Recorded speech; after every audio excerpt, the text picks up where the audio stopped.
"I can repair the train signal system in 90 minutes, said the track worker. The transit director laughed in disbelief. A maintenance laborer fix computerized systems? When a track maintenance worker faces the failing signal system and says he can repair it in 90 minutes, the Rail Operations Center's silence reveals that nobody imagines what comes next. Director Samuel Hartwell, the man everyone called Iron Rails, stood in the emergency command center, throwing his radio against the control panel so hard it shattered into pieces. "What do you mean the signal technician won't arrive until tomorrow afternoon? This is Sunday morning. The entire northbound commuter line is down.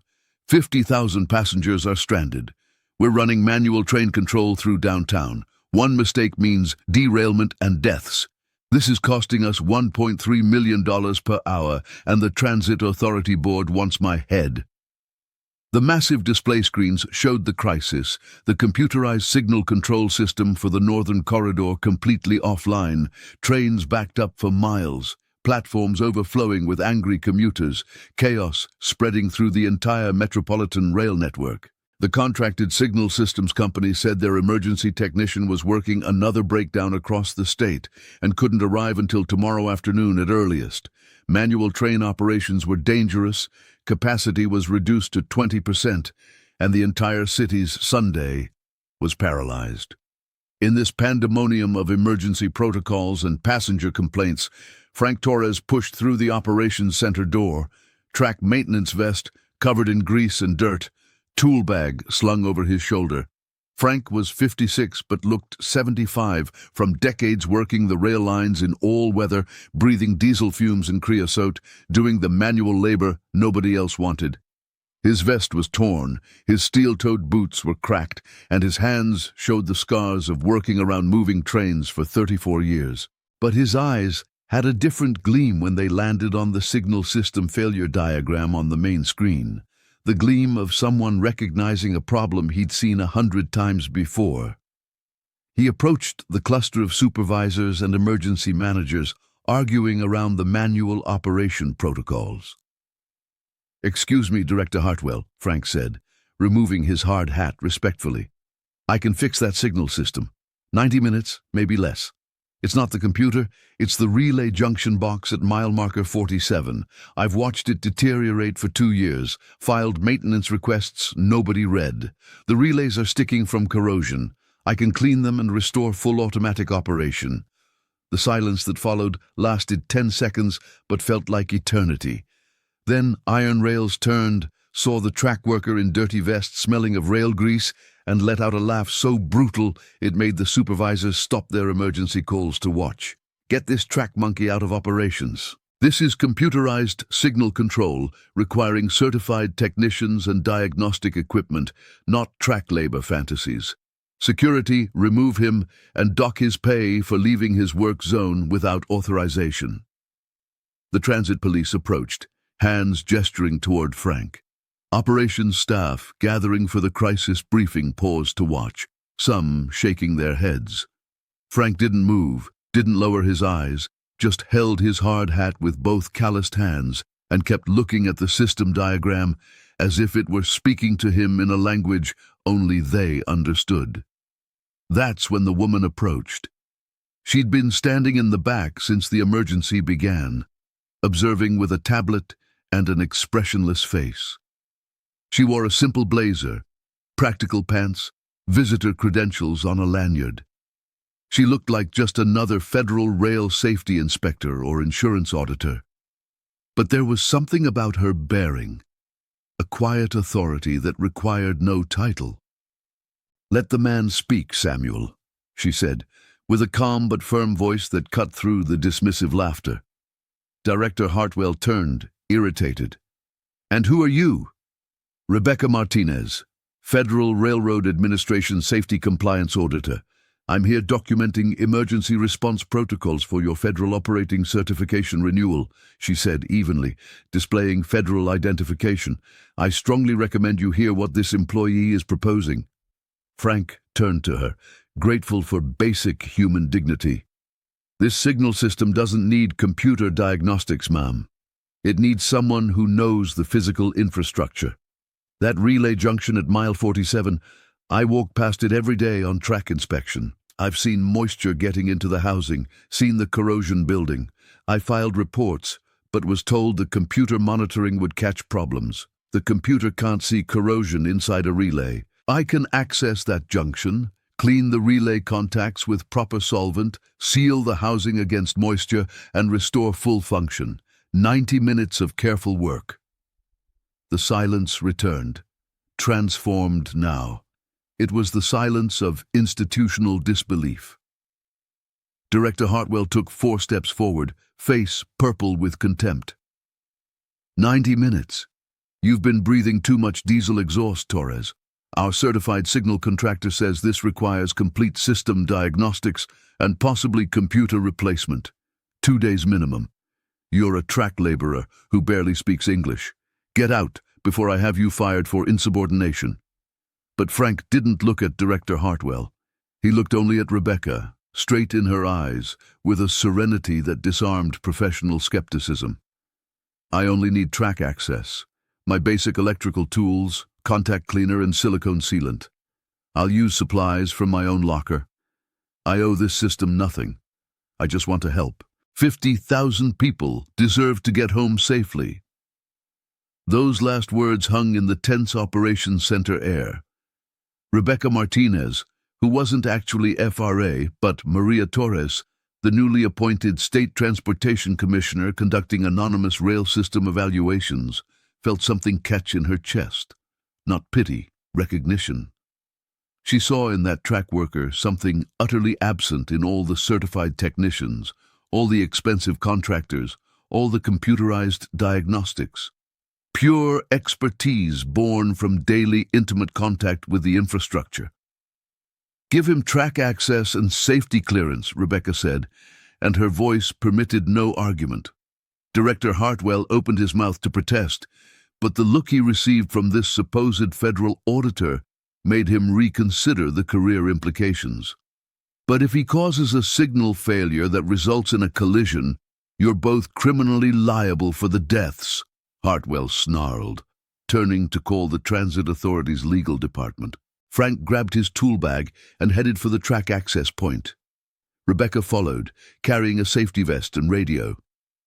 They walked along the active rail corridor in silence, past stranded trains, past frustrated passengers waiting on platforms, past the visible consequences of system failure. When they reached mile marker 47, the relay junction box was exactly as Frank described, a weathered metal housing beside the tracks, corrosion visible around the seams, moisture stains showing years of water intrusion. Frank opened the housing without hesitation, revealing the complex relay assembly inside. Rebecca stayed at safe distance from the tracks, watching. How did you know this was the problem, Frank? Frank paused, examining the corroded relay contacts. I've worked this section for 34 years, ma'am. Started in 1991 when my father brought me from Mexico. I was track laborer like him, but I watched the signal technicians, asked questions, learned everything. My father always said, the person who walks the same ground every day sees what visitors miss. This junction has been failing slowly for 2 years. I tried to tell them, but track workers' voices don't count. Rebecca felt her throat tighten. Her own father had been a railway worker, dismissed and undervalued his entire career. And why are you doing this for free, risking your job by leaving your assigned zone? You could demand overtime, hazard pay. Frank stopped, looked at her fully, his weathered face serious beside the active tracks. Ma'am, when you can help, you help. My daughter takes this train to nursing school every Sunday. She's probably stranded at Union Station right now, missing her clinical shift. If I don't use what I know to fix this, what kind of father am I? What kind of man? Money doesn't matter. Getting people home safely, that's everything. Rebecca felt unexpected tears, threatening. She stood before something increasingly rare, selfless expertise driven by love of community rather than compensation. In that instant, She made a decision that would change 2 lives and potentially transform how the rail system valued frontline knowledge. The morning sun climbed higher. Frank was cleaning relay contacts with electrical solvent when the sound of expensive vehicles echoed along the service road.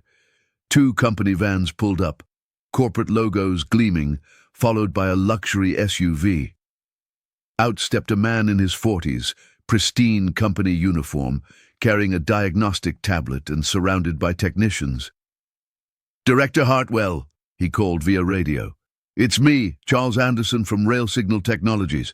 Heard about your system failure and mobilized our emergency response team." Director Hartwell practically ran from the operations center like salvation had arrived. Charles adjusted his designer safety glasses and smiled with the confidence of someone who'd never failed because they only took guaranteed high-profit contracts. "We're your exclusive signal systems contractor. Brought our computerized diagnostic suite and can have the problem identified by tonight with repairs completed by Tuesday. Our emergency weekend rate is $320,000. He noticed Frank working inside the relay junction beside the tracks. "Wait, who authorized trackside electrical work? That requires our certified technicians and proper safety protocols." Director Hartwell let out a nervous laugh. "Oh, that's just a track laborer claiming he can fix it in 90 minutes by cleaning some relays. Absurd, but this federal auditor insisted we let him try." Charles looked alarmed, professionally offended. "Sir, signal system work requires FRA-certified technicians and computerized diagnostics. An unqualified person could cause a cascade failure affecting the entire network. This is incredibly dangerous and violates federal regulations." He started toward Frank when Rebecca stepped forward and blocked his path. "Charles Anderson, is it?" Rebecca asked, voice calm but carrying unmistakable steel. "Yes, ma'am. Chief Engineer for Rail Signal Technologies, certified by FRA, contracts with 18 transit systems nationally." "I'm the FRA Safety Auditor," Rebecca replied, "and federal protocol requires observing all attempted solutions before authorizing $320,000 in emergency contractor expenditures." Charles blinked, genuinely concerned about liability. "With respect, ma'am, that individual doesn't have proper certification or diagnostic equipment. He could create a safety hazard affecting thousands of passengers." Before anyone could respond, Charles was deploying his sophisticated diagnostic systems, connecting laptops to trackside signal interfaces, running computerized fault analysis. His team worked with corporate efficiency, and news helicopters filming the transit crisis captured every high-tech operation.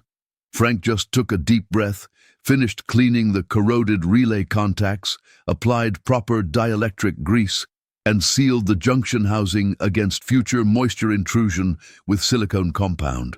No anger on his weathered face, just ancient sadness from seeing the same pattern repeat for 3 decades.